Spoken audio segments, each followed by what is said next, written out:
Hello all, welcome to Ekam IAS academy. ఇవాల్టి మన current affairs topic వచ్చేసి Lok Sabha has passed Waqf amendment bill. So లోక్సభలో almost ఒక 8 hours debate జరిగింది రూలింగ్కి అండ్ అపోజిషన్ పార్టీస్కి మధ్య. And end of the day ఈ బిల్ని లోక్సభలో పాస్ చేశారు. నెక్స్ట్ ఏమవుతుంది, ఒక బిల్ పాస్ అయ్యి యాక్ట్గా మారాలంటే లోక్సభలో పాస్ అయ్యి దెన్ రాజ్యసభలో పాస్ అయ్యి ప్రెసిడెంట్ దగ్గరికి వెళ్ళి ప్రెసిడెంట్ అసెంట్ ఇచ్చాక అది యాక్ట్గా మారుతుంది. సో ఇవాళ రాజ్యసభలో డిస్కషన్స్ జరగబోతున్నాయి అండ్ ప్రాబబ్లీ వెరీ ఈజీలీ ఆ బిల్ పాస్ అయ్యే ఛాన్స్ ఉంది. ఎందుకంటే ఇప్పుడున్న కరెంట్ గవర్నమెంట్కి రాజ్యసభలో more than half of the numbers ఉన్నాయి. ఈ బిల్ పాస్ అవ్వాలంటే జస్ట్ సింపుల్ మెజారిటీ చాలు. అంటే ఆ రోజు ఎవరైతే వచ్చి కూర్చున్నారో ప్రెజెంట్ అండ్ ఓటింగ్ దాంట్లో మోర్ దెన్ హాఫ్ మెజారిటీ వస్తే చాలు. So we can expect easily pass అవుతుందని. సో ఈ బిల్ ఏంటి, యాక్చువల్గా ఈ బిల్ ఇంట్రడ్యూస్ చేసింది ఎప్పుడు అంటే లాస్ట్ ఇయర్ ఆగస్టు 2024లో ఇంట్రడ్యూస్ చేశారు. అప్పటి నుంచి చాలా డివర్స్ ఒపీనియన్స్, చాలా బ్యాక్లాషెస్, ఫైట్స్ ఇవన్నీ వస్తున్నాయి అన్నమాట. అసలు ఈ వక్ఫ్ బిల్ అంటే ఏంటి, దాని ప్రొవిజన్స్ ఏంటి, ఎందుకు కాంట్రవర్సీ అవుతుంది, దాని గురించి తెలుసుకుందాం. నౌ వక్ఫ్ అంటే ఏంటంటే, ఫర్ ఎగ్జాంపుల్ ఇస్లామిక్ లాలో ఇదొక ట్రెడిషనల్ ప్రాక్టీస్. అంటే ఇస్లామిక్ మతాన్ని ప్రొఫెస్ చేసే వాళ్ళు, ఇప్పుడు నేను ఉన్నాను అనుకోండి, నా దగ్గర ఉన్న ఒక ప్రాపర్టీ అది మూవబుల్ అయినా అవ్వచ్చు, ఇమ్మూవబుల్ అయినా అవ్వచ్చు, ఏదైనా ఒక ప్రాపర్టీ ఫర్ ఎగ్జాంపుల్ ల్యాండ్ లాంటిది నేను ఏదైనా ఒక పర్పస్ కోసం డొనేట్ చేశాను అనుకోండి, దాన్ని వక్ఫ్ అని అంటారు. ఒక చారిటబుల్ ఆర్ రిలీజియస్ పర్పస్కి నేను డొనేట్ చేసి ఉండాలన్నమాట. అంటే నేను డొనేట్ చేసే ల్యాండ్ ఒక స్కూల్కి కానివ్వండి, లేకపోతే ఒక హాస్పిటల్, ఒక గ్రేవ్ యార్డ్, ఇలా ఏదైనా రిలీజియస్ అండ్ చారిటీ కోసం యూస్ చేయడానికి నేను డొనేట్ చేశాను అనుకోండి, దీన్ని వక్ఫ్ అని అంటారు. ఇప్పుడు చాలామంది ముస్లిమ్స్ ఉంటారు, ఇలా డొనేట్ చేస్తూ ఉంటారు. ఇవన్నీ మేనేజ్ చేయడానికి ఈ ల్యాండ్ ట్రాన్సాక్షన్స్ కానివ్వండి, ఎవరు డొనేట్ చేస్తున్నారు, అది దేనికి యూజ్ చేస్తున్నారు, ఆ అకౌంట్స్ ఇవన్నీ చూసుకోవడానికి ఇప్పటి వరకు మనకి ఏముంది అంటే వక్ఫ్ బోర్డ్ ఉండింది. సెంట్రల్లో ఒక బోర్డు ఉంది, ప్రతి స్టేట్కి వాళ్ళ స్టేట్ బోర్డ్స్ కూడా ఉన్నాయి. For example Telangana state Waqf board, Karnataka state Waqf board, అలా ప్రతి స్టేట్కి ఒక వక్ఫ్ బోర్డు ఉంది. సెంట్రల్లో కూడా నేషనల్ లెవెల్లో కూడా ఒక వక్ఫ్ బోర్డు ఉంది. సో ఇప్పుడు మీకు వక్ఫ్ అనే మీనింగ్ అర్థమైంది కదా. Donation of immovable or movable property ఏదైనా సరే మీరు ఒక పయస్, రిలీజియస్ ఆర్ చారిటబుల్ పర్పస్కి అలా ఇచ్చాక ఆ ల్యాండ్ ఎవరిదవుతుంది, ఆ ల్యాండ్ బిలాంగ్స్ టు గాడ్. ఇంకా వన్స్ మీరు ఇచ్చారంటే మళ్ళీ బ్యాక్ తీసుకోవడానికి లేదు. ఇచ్చిరంటే ఇంకా that's for ever, it belongs to God. అది అల్లాకి సంబంధించిన ప్రాపర్టీ అవుతుంది. ఇప్పుడు మళ్ళీ డొనేట్ చేసిన తర్వాత లేదు 2 years ఆగి నాకు ఇచ్చేయండి, నాకు చాలా అవసరం, నాకు నా కూతురు పెళ్ళి ఉంది, అలాంటివి చేయకూడదు అనమాట. ఇచ్చారంటే ఇంకా అయిపోయింది, దాని గురించి మర్చిపోవాలి. సో ఇవి జరిగింది. మరి దీని గురించి ఇంత పెద్ద బిల్ పాస్ చేసి ఇంత డిబేట్ చేసి ఎందుకు చేయాల్సి వస్తుంది అని అంటే, ఫస్ట్ మనం హిస్టారికల్ కాంటెక్స్ట్ చూసుకున్నాం అనుకోండి. ఈ ఢిల్లీ సల్తనేట్స్ ఉన్నారు కదా, సుల్తాన్, ఈ సల్తనేట్ టైంలో ఇలా వక్ఫ్ డొనేట్ చేయడం ఇలాంటి ఒక ఆచారం అనేది స్టార్ట్ అయింది. అది ముఘల్స్ టైంలో ఇంకా చాలా పెరిగింది. ప్రతి ఒక్క ముఘల్ ఎంపరర్ టైంలో ఇలాంటివి బాగా జరిగేవి డొనేషన్స్. ఇది హిస్టారికల్ కాంటెక్స్ట్. అప్పటి నుంచి చూసుకుంటే తరతరాలుగా జనరేషన్స్ ఆఫ్టర్ జనరేషన్స్ ఆ ప్రాపర్టీస్ అలా వస్తున్నాయి. ఫస్ట్ ఒక తాత, దెన్ వాళ్ళ కొడుకు, దెన్ వాళ్ళ మనవడు, ఇలా జనరేషన్స్ వాళ్ళు ఈ వక్ఫ్ ప్రాపర్టీని మేనేజ్ చేసుకుంటున్నారు. అంటే వాళ్ళు వక్ఫ్ బై యూజర్ అనమాట, వాళ్ళు డొనేట్ చేసుకోవచ్చు. అయితే ఇప్పుడు అలాంటి వక్ఫ్ ప్రాపర్టీస్ ఇండియాలో ఎన్ని ఉన్నాయంట తెలుసా? నియర్లీ 8.7 lakh ప్రాపర్టీస్ ఉన్నాయంట. Look at the amount of properties, అన్ని ప్రాపర్టీస్ ఉన్నాయి. మొత్తం కనుక మనం ఏకర్స్లో చూసుకుంటే ఆ ప్రాపర్టీస్ని 9.4 lakh acres అంట. 9.4 lakh acres. దీన్ని మనం వాల్యూ కట్టామనుకోండి నియర్లీ 1.36 lakh crore దగ్గర ఇంత వక్ఫ్ ల్యాండ్ ఉందన్నమాట. సో మన ఇండియాలోనే ఈ ల్యాండ్ అంతా అక్యూములేట్ చేస్తే జస్ట్ ఈ వక్ఫ్ ప్రాపర్టీసే 3rd largest ల్యాండ్ ఓనర్ అనమాట. అంత ప్రాపర్టీస్ ఉన్నాయి వక్ఫ్ దగ్గర. అయితే మనకి ఇనీషియల్గా ఇవన్నీ మేనేజ్ చేయడం కోసం ఒక లా తీసుకొచ్చారు. ఎప్పుడు అనంటే 1954లో ఒక వక్ఫ్ లా తీసుకొచ్చారనమాట. ఓకే, దీని తర్వాత అమెండ్ చేశారు 1995లో, మళ్ళీ ఫర్దర్గా అమెండ్ చేశారు 2013లో. ఈ అమెండ్మెంట్స్ ఎందుకు వచ్చాయంటే ఈ వక్ఫ్ బోర్డ్స్ ఉన్నాయి కదా, వాళ్ళకి పవర్స్ని ఇంకా స్ట్రెంగ్థెన్ చేయడము, కొంచెం వాళ్ళకి ఎక్కువ లీనియన్సీ ఇవ్వడము, ఎక్కువ అటానమీ ఇవ్వడము, ఇలాంటివి అనమాట. ఇప్పటి వరకు ఆ బోర్డే చాలా స్ట్రాంగ్గా ఉంది. ట్రైబ్యునల్స్ ఎస్టాబ్లిష్ చేయడము, ట్రైబ్యునల్స్కి ఎక్కువ పవర్స్ ఇవ్వడము, ఇలాంటివి జరిగాయి. బట్ ఇప్పుడు కరెంట్గా 2024లో మళ్ళీ వక్ఫ్ బిల్ అనేది ఒకటి ఇంట్రడ్యూస్ చేశారు. ఎందుకు చేస్తారు? ఆబ్వియస్లీ చేంజెస్ చేయడానికి. ఆల్రెడీ ఒక బిల్ ఉంది, ఒక లా ఉంది, ఒక యాక్ట్ ఉంది, దాన్ని చేంజెస్ చేసి ఈ బిల్లు తీసుకొచ్చారు. మరి ఈ బిల్లులో కొత్త చేంజెస్ ఏంటి, దేని గురించి లోక్సభలో చర్చించారు, ఆ చేంజెస్ మనం ఇక్కడ డిస్కస్ చేద్దాం. ఇంకా కీ ప్రొవిజన్స్ ఏంటి అని అంటే ఫార్మేషన్ ఆఫ్ వక్ఫ్. ఈ వక్ఫ్ అనేది ఎలా ఫామ్ అవుతుంది అని అంటే ఎవరైతే ఇస్లామిక్ లాని ప్రాక్టీస్ చేస్తున్నారో, అది కూడా గత 5 years నుంచి ప్రాక్టీస్ చేస్తున్నారో, వాళ్ళకి ఈ వక్ఫ్ని క్రియేట్ చేసే, డొనేషన్ చేసే రైట్ ఉంటుంది అనే ఒక కండిషన్ పెట్టారు.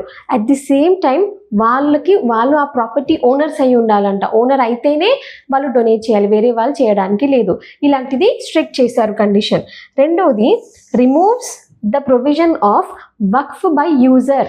వక్ఫ్ బై యూజర్ అనేది తీసేస్తారు. అంటే ఏంటంటే ఇప్పుడు తరతరాలుగా వస్తున్న ల్యాండ్ ఉందనుకోండి, అది జనరేషన్ తర్వాత జనరేషన్ వక్ఫ్ ప్రాపర్టీగా ఆ ఫ్యామిలీ మెయింటైన్ చేస్తూ ఉంటుంది. ఆ ఫ్యామిలీలో ఒక హెడ్, ఒక అతను మెయింటైన్ చేస్తూ ఉంటాడు. బికాజ్ వాళ్ళ తాత ఉన్నప్పుడు అది వక్ఫే, ఫాదర్ వక్ఫ్ ఉన్నప్పుడు వక్ఫే, ఆయన టైంలో కూడా అదే.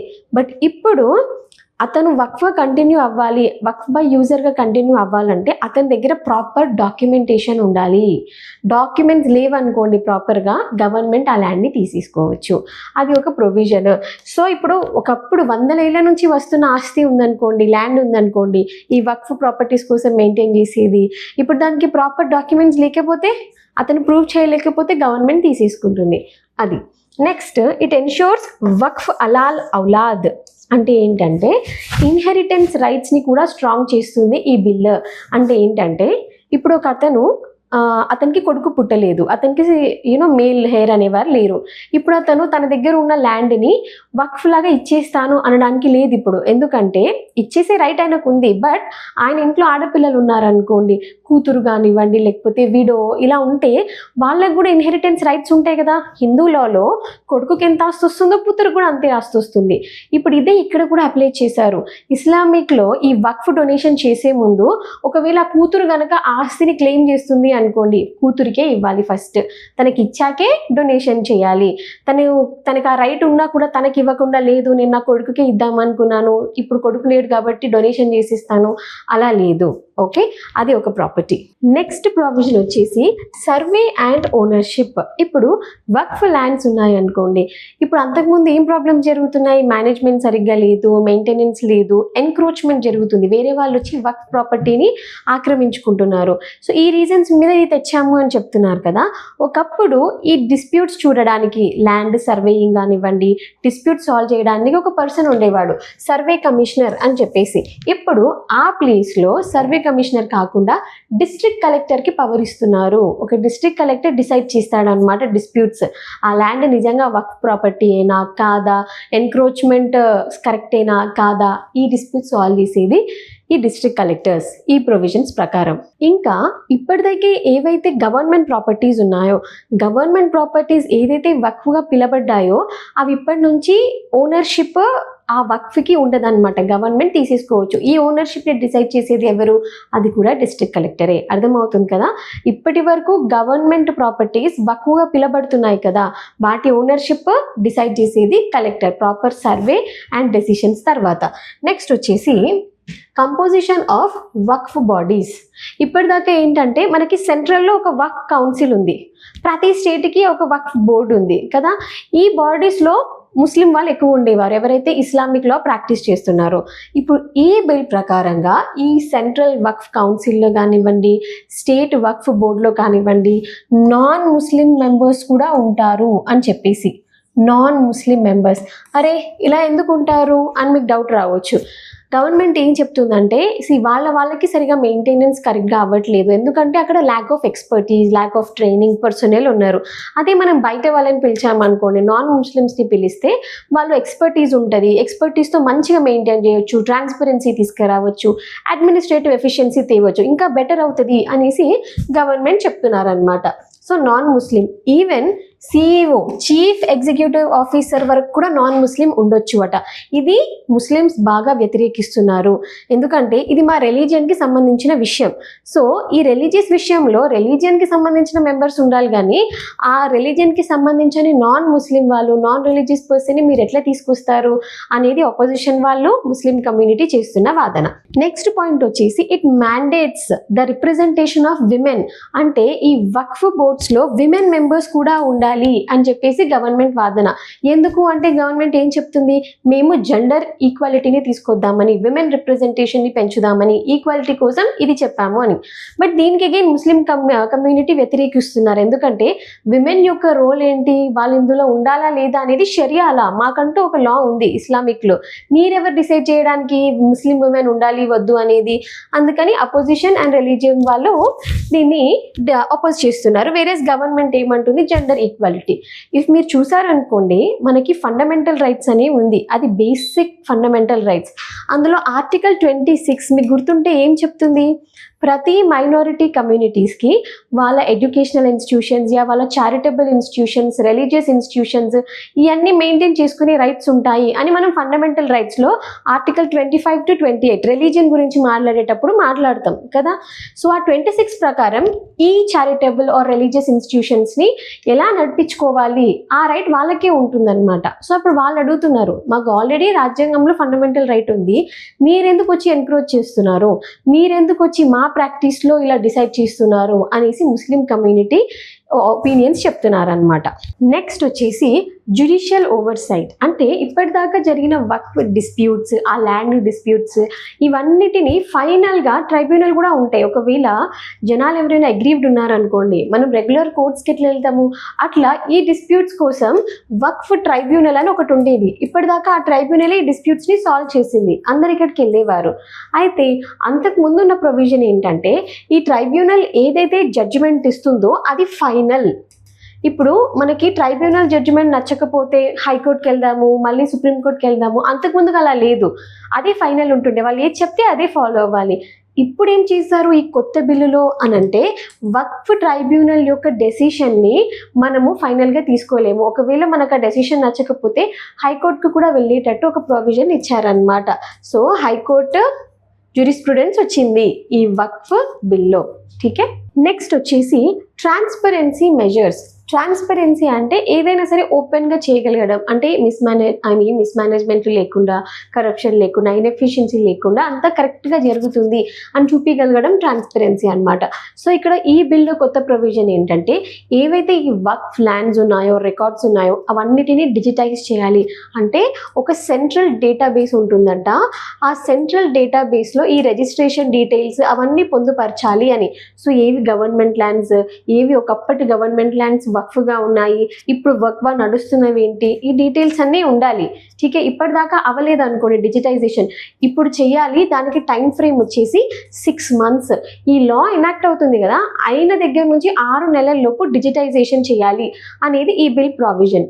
ఇంకొకటి ఏంటంటే, ఈ వక్ఫ్కి చాలా ల్యాండ్ ఇవ్వడం ఇదంతా జరుగుతుంది కదా, డొనేషన్స్ డిఫరెంట్ పర్పసెస్కి యూజ్ చేయడం, మెయింటెనెన్స్, వీళ్ళకు కూడా అకౌంట్స్ ఉంటాయి, ఆడిటింగ్ ఉంటుంది. ఇప్పుడు సెంట్రల్ గవర్నమెంట్కి ఒక పవర్ వచ్చింది. సెంట్రల్ గవర్నమెంట్ ఆ వక్ఫ్ యొక్క ఆడిటింగ్, అకౌంట్స్ అవన్నీ చూసుకోవచ్చు. ఎవరి ద్వారా, either controller and auditor general ద్వారా, లేదా ఎవరైనా ఫినాన్షియల్ స్పియర్లో డెసిగ్నేటెడ్ ఆఫీసర్స్ ఉంటారు కదా వాళ్ళ ద్వారా అయినా. సో ఇప్పుడు ఆడిటింగ్ అండ్ అకౌంటింగ్ కూడా గవర్నమెంట్ స్పియర్లోకి వచ్చేసింది అనమాట. నెక్స్ట్ నెక్స్ట్ ఇప్పుడు కాంట్రవర్సీ ఎందుకు? గవర్నమెంట్ ఏం చెప్తుంది అనంటే ఈ డిజిటైజేషన్ చేయడం వల్ల, ఈ ఆడిటింగ్ గవర్నమెంట్ ఆఫీషియల్స్ ద్వారా చేయించడం వల్ల ఒక ట్రాన్స్పరెన్సీ అనేది వస్తుంది. అంతా ప్రాపర్గా జరుగుతుంది. మీకు కరప్షన్ కనిపించదు, మిస్మేనేజ్మెంట్ కనిపించదు. ఏవైతే వక్ఫ్ ల్యాండ్స్ ఉన్నాయో మంచిగా చారిటీ రిలీజియస్ పర్పస్ కోసం యూజ్ చేయొచ్చు. సో కమ్యూనిటీకి బెనిఫిట్ చేయడం కోసమే మేము ఇలాంటి డిజిటైజేషన్, ఈ ట్రాన్స్పరెన్సీ తీసుకొచ్చాము అని గవర్నమెంట్ చెప్తుంది. నెక్స్ట్ ఇంక్లూజివిటీ అంటుంది. అంటే విమెన్ని కూడా తీసుకొస్తున్నారు, అలాగే నాన్ ముస్లిం వాళ్ళు ఎక్స్పర్ట్స్ని తీసుకొస్తున్నాము అని చెప్తున్నారు. ఎందుకు అనంటే ఇంక్లూజివ్గా చేద్దామని, జెండర్ ఈక్వాలిటీని ఇంప్రూవ్ చేద్దామని. ఈ ల్యాండ్ మెయింటెనెన్స్లో ఇప్పటిదాకా పువర్ మెయింటెనెన్స్ ఉంది, సరిగా బెనిఫిట్స్ రావట్లే. ఎక్స్పర్ట్స్ని తీసుకొస్తే మంచి అడ్మినిస్ట్రేటివ్ ఎఫిషియన్సీ పెరుగుతుంది అని గవర్నమెంట్ చెప్తుంది. నెక్స్ట్ లీగల్ క్లారిటీ వస్తుంది. ఒకే ఒక ట్రైబ్యునల్ పెట్టుకుని వాళ్ళు ఒకే టైప్ ఆఫ్ జస్టిస్ ఇస్తున్నారు, అది కరెక్ట్గా న్యాయం చేయట్లేదు కమ్యూనిటీకి. అదే మనం హైకోర్టుకి కూడా ఇచ్చామనుకోండి, ట్రైబ్యునల్ జడ్జిమెంట్ నచ్చకపోతే హైకోర్టులో ఛాలెంజ్ చేయొచ్చు. దీనివల్ల ఒక లీగల్ క్లారిటీ అనేది వస్తుంది, డిస్ప్యూట్స్ తొందరగా సాల్వ్ అవుతాయి అనేసి గవర్నమెంట్ చెప్తుంది. మరి నెక్స్ట్ వచ్చేసి opposition and community concerns. Government side వాదన మనం విన్నాం, ఎందుకు ఈ బిల్ని తీసుకొచ్చారు అని. మరి అపోజిషన్ ఏం చెప్తుంది అంటే రిలీజియస్ అటానమీ. మాకు ఆర్టికల్ 26 ఏం చెప్పింది? Freedom to manage once own religious affairs. మా రిలీజియస్ అఫైర్స్ మేము మేనేజ్ చేసుకుంటామని మాకు ఫండమెంటల్ రైటే ఉంది. మరి అలాంటప్పుడు మీరు ఎందుకు వచ్చి మా దాంట్లో ఇన్వాల్వ్ అవుతున్నారు? మీరు సెక్యులరిజంకి ఎగెయిన్స్ట్గా పనిచేస్తున్నారు. అలాగే ఏదైతే మీరు ఒక కండిషన్ పెట్టారు కదా, 5 years నుంచి ముస్లిం లా ప్రాక్టీస్ చేస్తేనే, ఇస్లాం ప్రాక్టీస్ చేస్తేనే ఒక వక్ఫ్ చేయొచ్చు అనేది, అది కూడా ఆర్టికల్ 25కి అగెయిన్స్టే. ఎందుకంటే ఇప్పుడు 3-4 బ్యాక్స్ ఇస్లాం తీసుకున్న వాళ్ళకి ఇలాంటి రైట్ ఎందుకు ఇవ్వకూడదు, మీరు ఎందుకు అలాంటి కండిషన్ పెడతారు అనేది ఒకటి. మా రిలీజియస్ అటానమీ పోతుంది అని. నెక్స్ట్ వచ్చేసి సెంట్రలైజేషన్. ఇప్పుడు చూడండి, ఇప్పటిదాకా ఒక సర్వే కమిషనర్ ఉన్నారు, అలాగే స్టేట్ వక్ఫ్ బోర్డ్స్కి చాలా పవర్స్ ఉన్నాయి. ఏంటి? సర్వేయింగ్ చేయడము, డిస్ప్యూట్స్ చూడడము, ఎంక్రోచ్మెంట్ గురించి చూడడము. ఇప్పుడు అవన్నీ మీరు ఎవరికి షిఫ్ట్ చేస్తున్నారు? డిస్ట్రిక్ట్ కలెక్టర్కి షిఫ్ట్ చేస్తున్నారు. డిస్ట్రిక్ట్ కలెక్టర్స్ అనేవారు ఎక్కడి నుంచి వస్తారు చెప్పండి? యూపీఎస్సీ ఎగ్జామ్ రాసి యూనియన్ లెవెల్లో అక్కడ సెలెక్ట్ అయ్యి ట్రైన్ అయ్యి స్టేట్ గవర్నమెంట్లోకి వచ్చి కూర్చుంటారు. ఇప్పుడు వీళ్ళకి గనక మీరు పవర్స్ ఇచ్చారనుకోండి, దీనివల్ల ఏమవుతుంది? మీరు ఫెడరలిజంని అండర్మైన్ చేస్తున్నట్టు. ఫెడరలిజం అంటే బేసిక్ మీనింగ్ ఏంటి మనకి? అక్కడ సెంట్రల్ లెవెల్లో పార్లమెంట్ వాళ్ళ పవర్స్ వాళ్ళకు ఉంటాయి. ప్రతి స్టేట్కి స్టేట్ గవర్నమెంట్ వాళ్ళ పవర్స్ వాళ్ళకు ఉంటాయి. సెంటర్ స్టేట్లో ఇన్వాల్వ్ అవ్వడానికి లేదు, స్టేట్ సబ్జెక్ట్స్ సెంటర్లో ఇన్వాల్వ్ అవ్వడానికి లేదు, ఎక్సెప్ట్ ఇన్ సమ్ కేసెస్. మరి ఇలాంటి స్ట్రాంగ్ ఫెడరలిజం ఇండియాలో ఉన్నప్పుడు మీరు మమ్మల్ని అడగకుండా ఇలా వక్ఫ్ బోర్డ్ పవర్స్ తీసేసి డిస్ట్రిక్ట్ కలెక్టర్కి ఎట్లా ఇస్తారు అనేది. అలాగే ఇంకొక పాయింట్ ఏంటంటే ఓనర్షిప్ రైట్స్. ఇప్పుడు చూడండి, ఒక గవర్నమెంట్ ల్యాండ్ అది ఇప్పటిదాకా వక్ఫ్గా ఉందనుకోండి, ఇప్పుడు దాని మీద లీగల్ డాక్యుమెంటేషన్ లేదు. ఇప్పుడు ఆ డిస్ప్యూట్ని ఎవరు సాల్వ్ చేయాలి? కలెక్టర్. యూజువల్లీ కలెక్టర్ ఎవరి సైడ్ తీసుకుంటాడు? ఆ పర్సన్ సైడ్ తీసుకుంటాడా, గవర్నమెంట్ సైడ్ తీసుకుంటాడా? డెఫినెట్గా గవర్నమెంట్ సైడే. ఆయన గవర్నమెంట్ తరపున ట్రైన్ అయ్యి వచ్చాడు కదా. సో జనాలు ఆర్గ్యుమెంట్ ఏంటి అని అంటే, ఇది నేను చెప్పట్లేదు, ఆపోజిషన్ వాళ్ళు, కమ్యూనిటీ వాళ్ళు ఏం చెప్తున్నారంటే, ఖచ్చితంగా కలెక్టర్స్ మీకే ఫేవరబుల్గా ఇస్తారు, మీదే ఓనర్షిప్ అంటారు, మాకు ఇలా న్యాయం జరుగుతుంది అనేది. నెక్స్ట్ ఈ వక్ఫ్ బై యూజర్ రిమూవల్, ఇది కూడా మాకు నచ్చలేదు. ఎందుకంటే తరతరాలుగా వస్తున్న కొన్ని ప్రాపర్టీస్ ఉన్నాయి, అది జనరేషన్ బై జనరేషన్ మెయింటైన్ చేస్తున్నాం. ఎగ్జాంపుల్ కొన్ని మాస్క్ ఉన్న ల్యాండ్స్ చూడండి, కొన్ని గ్రేవ్యార్డ్స్ ఉన్న ల్యాండ్స్ చూడండి, వాటికి ప్రాపర్ డీడ్స్ అండ్ డాక్యుమెంట్స్ ఉంటాయా? ఎప్పుడో పోయి ఉంటాయి కాలంలో. ఇప్పుడు ఆ డాక్యుమెంట్ లేకపోతే మేము తీసేసుకుంటాము, స్టేటస్ తీసేస్తాము అంటే అదెంతవరకు కరెక్ట్ అనేది చెప్తున్నారు. తర్వాత ఇంకా other religious organisations like all India Muslim law board, వీళ్ళు ఏంటంటే మీరెందుకు సెక్యులరిజంని అండర్మైన్ చేసి ఇస్లామిక్ లాలో ఇన్వాల్వ్ అవుతున్నారు, మాకు షరియా లా ఉంది, మేము దాని ప్రకారం నడుచుకుంటాం అని డిఫరెంట్ ముస్లిం ఆర్గనైజేషన్స్ నుంచి కూడా బ్యాక్లాష్ వస్తుంది. అందుకే ఇది ఫుల్ కాంట్రవర్షియల్గా ఉంది. నౌ ఇప్పటి మన స్టేటస్ కో ఏంటి అంటే, లోక్సభలో బిల్ పాస్ చేశారు. ఆల్మోస్ట్ 8 hour లాంగ్ డిబేట్ జరిగింది. ఫుల్ దీని మీద ప్రాపర్ చర్చ, దాని మీద చర్చ, ఇదంతా జరిగింది, పాస్ చేశారు. అయితే రూలింగ్ పార్టీ ఏం చెప్తుంది? రూలింగ్ పార్టీ అంటే ఇప్పుడు ఎన్డీఏ వాళ్ళు ఉన్నారు, వాళ్ళకి సపోర్టివ్గా చాలా పార్టీస్ ఉన్నాయి, బికాజ్ అది ఒక అలియన్స్ ఆఫ్ మెనీ పార్టీస్ కదా.